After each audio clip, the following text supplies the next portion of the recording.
La divinité de Jésus-Christ. William Henry Guiton. Cet ouvrage de 70 pages se répartit en 4 parties. Les fausses conceptions, deuxième partie le témoignage de la Bible à Jésus-Christ, troisième partie preuve de la divinité de Jésus, et quatrième réponse à quelques objections. Nous lisons la préface de l'auteur. L'une des universités populaires de la banlieue parisienne donnait dernièrement comme titre d'une conférence « La vraie figure du Christ ». Ce titre est singulièrement suggestif. Il indique l'intérêt qu'éveille à notre époque, en dehors des milieux chrétiens, la personne de Jésus-Christ.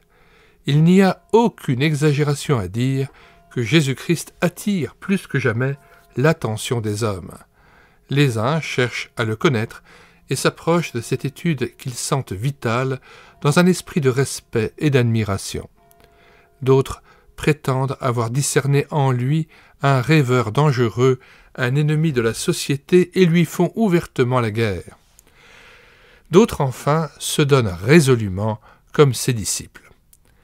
Ces diverses attitudes mettent en lumière la place prédominante que Jésus occupe dans la pensée de notre génération, d'un bout de la terre à l'autre.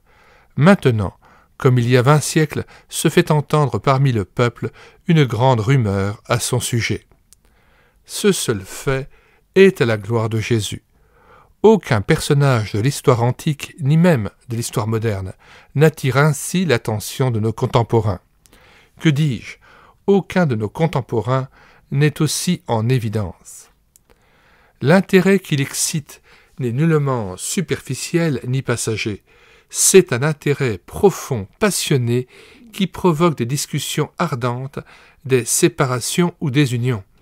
Les hommes se divisent ou se rapprochent avant tout, suivant leur attitude à l'égard de celui qui avait dit avec raison « Je suis venu apporter non la paix, mais l'épée. Je suis venu mettre la division. » Matthieu 10, verset 34. Voilà, certes, un phénomène unique dans l'histoire de notre race. Il montre l'importance extrême de la question posée par Jésus aux hommes de son temps. « Mais vous, qui dites-vous que je suis ?» En vain le scepticisme, l'agnosticisme cherchent à endormir l'humanité dans l'indifférence à l'égard du Christ. En vain quelques théoriciens s'efforcent de faire le silence autour de cet être gênant. Ces efforts même attirent l'attention sur lui. Impossible d'échapper à son emprise. Tous les problèmes socio-économiques, moraux, internationaux ramènent à lui. Depuis 20 siècles, ses ennemis s'appliquent à ruiner son œuvre, à faire disparaître jusqu'à son souvenir. Ils disent comme autrefois le Sanhédrin de Jérusalem « Défendons à ses disciples avec menace de parler désormais à qui que ce soit en ce nom-là. » Mais leurs menaces sont impuissantes. Le nom redouté est proclamé et ces menaces mêmes contribuent à sa gloire. Nous avons le droit de dire que maintenant, comme autrefois, le problème de Christ est celui qui domine tous les autres, qu'il est inutile de chercher à l'éluder et que le devoir impérieux de tout esprit réfléchi est de chercher la vraie solution de ce problème vital. Cette solution doit exister. Si le problème du Christ a une telle importance, il doit pouvoir se résoudre. S'il n'y a pas de solution à ce problème, de solution claire, solide, irréfutable, durable, il faut conclure que l'apparition de Jésus sur la terre est le plus grand malheur qui ait jamais atteint notre race et que l'accord devrait se faire pour maudire son nom.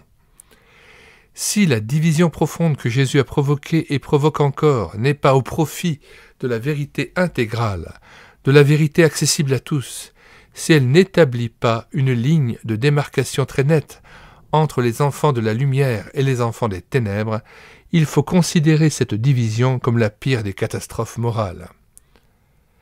Le problème se présente de telle manière qu'il exige une solution. Prétendre que cette solution n'existe pas, ou qu'il y a plusieurs solutions plus ou moins contradictoires dont le choix est sans importance, c'est rendre incompréhensibles les 20 siècles qui viennent de s'écouler et les luttes que le christianisme a suscitées. À cette question posée par Jésus lui-même, « Qui dites-vous que je suis ?», il y a une réponse, et cette réponse est donnée par celui-là même qui a posé la question. Les évangiles qui nous font connaître la question nous font aussi connaître la réponse. Cette réponse, nous allons l'étudier de près, simplement, loyalement, et nous la prendrons comme notre règle de foi. Nous sommes convaincus que Jésus ne saurait ni se tromper sur lui-même, ni nous tromper sur lui-même. Qu'il ne nous aurait pas posé la question s'il n'avait pu lui-même y répondre. Que sa réponse est juste, suffisante et définitive. Avant de considérer son témoignage, pleinement confirmé par celui des apôtres, nous allons passer en revue les différentes conceptions en conflit avec ce témoignage qui se sont manifestées et se manifestent encore sur sa personne et sur son œuvre. Nous n'aurons pas de peine à montrer qu'elles sont insoutenables, illogiques et funestes à l'âme humaine.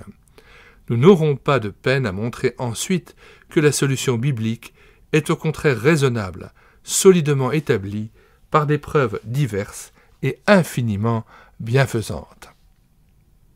Nous mettons dans les commentaires de cette vidéo, comme à l'ordinaire, le lien de téléchargement gratuit de cet ouvrage, ainsi que le lien vers la playlist Divinité de Jésus-Christ, son omnipotence, sa préexistence. Nous renvoyons aussi à l'ouvrage de M. Samuel Samuelian, La préexistence de Jésus-Christ, dont nous vous communiquons aussi le lien. Nous y ajoutons le lien de plusieurs autres ouvrages traitant de la divinité de Jésus-Christ, de sa gloire, de la plénitude qu'il nous apporte en tant que pleinement homme et pleinement Dieu. Ainsi, dans l'Épître aux Colossiens, au chapitre 2, versets 8 à 10, il est dit « Prenez garde que personne ne fasse de vous sa proie par la philosophie et par une vaine tromperie, s'appuyant sur la tradition des hommes, sur les rudiments du monde et non sur Christ. Car en lui habite corporellement toute la plénitude de la divinité. Vous avez tout pleinement en lui, qui est le chef de toute domination et de toute autorité. » Le téléchargement des ouvrages dont nous vous donnons le lien dans la description de cette vidéo se fera à partir du site internet médiathèquechrétienne.fr, site que nous avons bâti en synergie avec cette chaîne YouTube et l'Écouter sa parole, afin d'assurer la réédition numérique gratuite des ouvrages chrétiens épuisés et non réédités comme l'était cet ouvrage. Nous en sommes déjà à plus de 1400 ouvrages dont nous avons assuré la réédition numérique afin d'en faire profiter tout à chacun. Alors ne tardez plus, sur la barre de recherche Google, vous écrivez médiathèquechrétienne.fr tout attaché d'un seul tenant et sans accent. Arrivez sur le site, vous cliquez sur « Livres à télécharger », puis vous faites une recherche par ordre alphabétique d'auteur. Une fois trouvé l'auteur et l'ouvrage recherché, vous cliquez sur « Lire, écouter, télécharger », puis, après une brève présentation de l'ouvrage, vous pouvez cliquer sur l'onglet « Télécharger le Word ou le PDF de l'ouvrage ».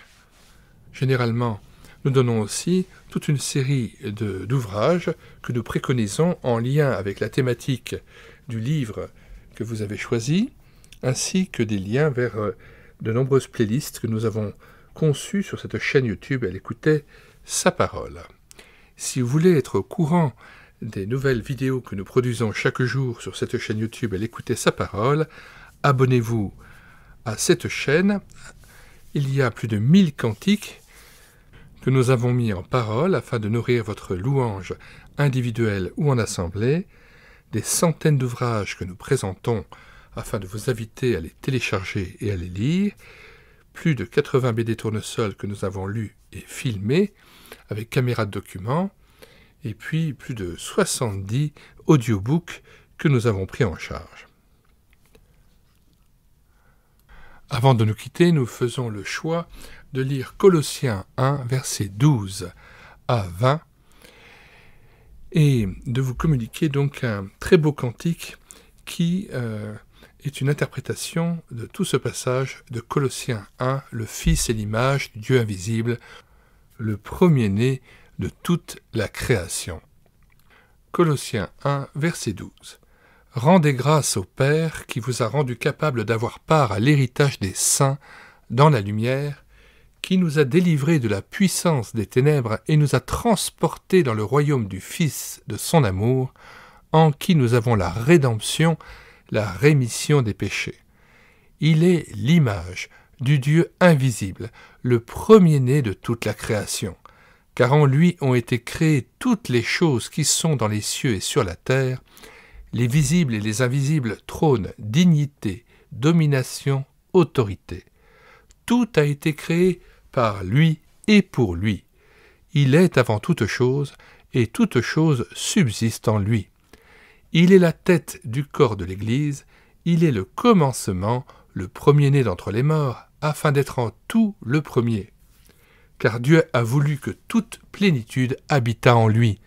Il a voulu, par lui, réconcilier tout avec lui-même, tant ce qui est sur la terre que ce qui est dans les cieux, en faisant la paix par lui, par le sang de sa croix.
Tout a été créé.